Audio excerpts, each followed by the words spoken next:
If you'll indulge me, I'd like to tell you a story about our next presenter. In November 2008, like many in this area, he was laid off from his job due to the current recession, with thoughts of his career turning for the worse.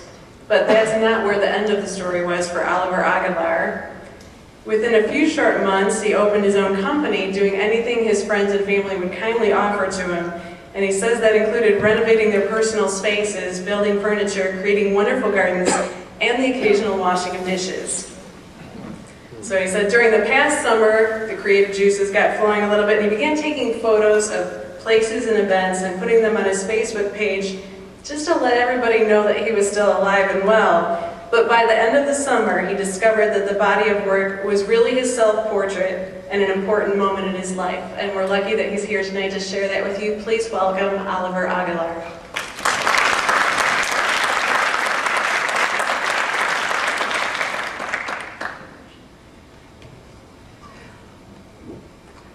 So my Facebook file is Where's Ollie initially? And I'm going to start with this photo, which is called May 22nd, Western Bus Terminal, which began an unlikely path. There was that man that was just sleeping there the entire time that I was waiting for my bus to arrive. And he didn't care what others thought of him or what he was doing. He just wanted to sleep. I found him to be empowering, and I wanted to capture that feeling. Current events in our economy, consumerism, and environmental issues have changed both our lifestyles and my point of view. Using my iPhone is so simple and spontaneous that made it easier for me to photograph my thoughts and records, such as here in Costco. Cabrini Green, as we all know, is a public housing development in North Chicago, home to 15,000 people. Over the years, gang violence and drugs and neglect created terrible conditions for the residents and make Cabrini Green synonymous with problems that we have today in the United States. As of 2008, most of the buildings have been razed and placed in dumpsters like these. My friends and family are getting laid off or having reduction in pay. And at the same time, there are others consuming more than what they really need. I don't know one person who isn't affected by this economy, except perhaps Wall Street bankers. And these are people that come in my house, and you can see even my roommate on August 3, worrying about if he's going to be able to make rent. Everywhere I go, I travel all over the place, whether it's the airplanes or bus or trains. You can see it in all their faces. Even a lady in the June 23 CTA at O'Hare, she's going to her second job. June 14th and 13th consecutively is the opposite of that. So much consumerism these days allows us to, like this woman on the 13th, with her cell phone multitasking, just picking out which tchotchke to pick for her husband, and just the noise on the 14th. These two people I really love, and discovered that these people who are drinking, I consider themselves working. And Pranav on June 12th, he just celebrated the 5th layoff from his company, and so he and his coworkers went to McDonald's to celebrate their survival. Caesar has 2 jobs. One in the morning as a janitor, and the other as a grocery bag person to support his wife who's going to school and 2 children. And here he is repairing a vacuum. These 3 images is a reflection of people who've lost their initial job, and this is what they're doing afterwards. Making balloons, volunteering work, and even have to wearing this funny little suit. And all of these 3 people I know face to face. So these 2 are from Detroit. James is part of the Detroit Synergy, who wants to preserve as many of these beautiful buildings as possible. And his residence on the 21st Berkeley residence is trying to restore that as well, his parents' home. Patrick owns a bar in Chicago, and unfortunately there's not a lot of people that are going to these bars, so what he has to do is, during festivals and art fairs, he would have to sell hot dogs and hamburgers in order to survive this economy.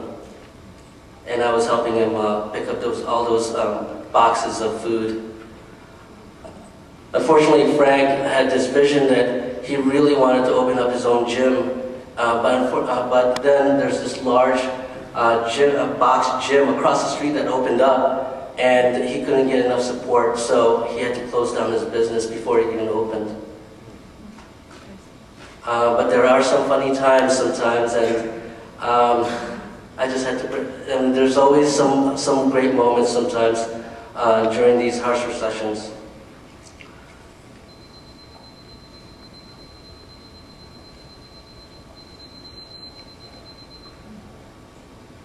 Brian, I met him from dim sum one day, and he just told me the other day that his review wasn't really doing well, so his manager asked him to write a report of why he should stay for the next year. He's a manager for a deli shop, and he told me that he can't go to like Kroger's or anything like that any longer because he can't afford it, so he would go to these Vietnamese shops. Brian, who works 12 hours a day, hates his job, and she can see with these two electrical panels, the fluorescent light fixtures, there's not even any light. And even the things that he has to do, such as making sure that the battery and the smoke detectors in the basement has to be done.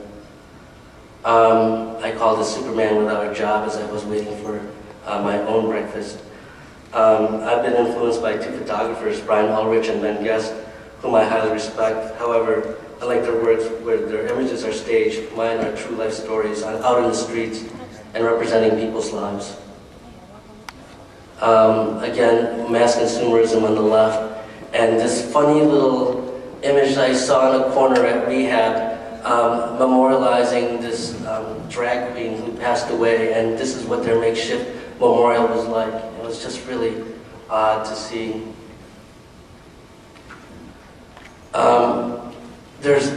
People are losing their homes, and each of these tables represents a family that is losing a house.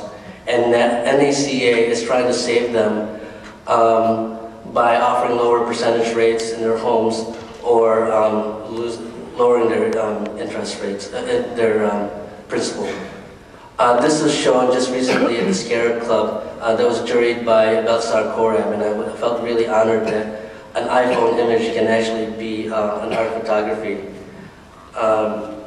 So I was very happy with that. Each day is a different day, different thought, a different moment. I'm learning that there's a message.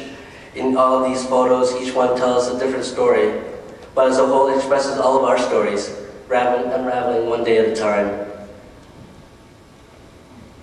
These photos were self-explorations and my opportunity for others to know that they're not alone. Thank you very much.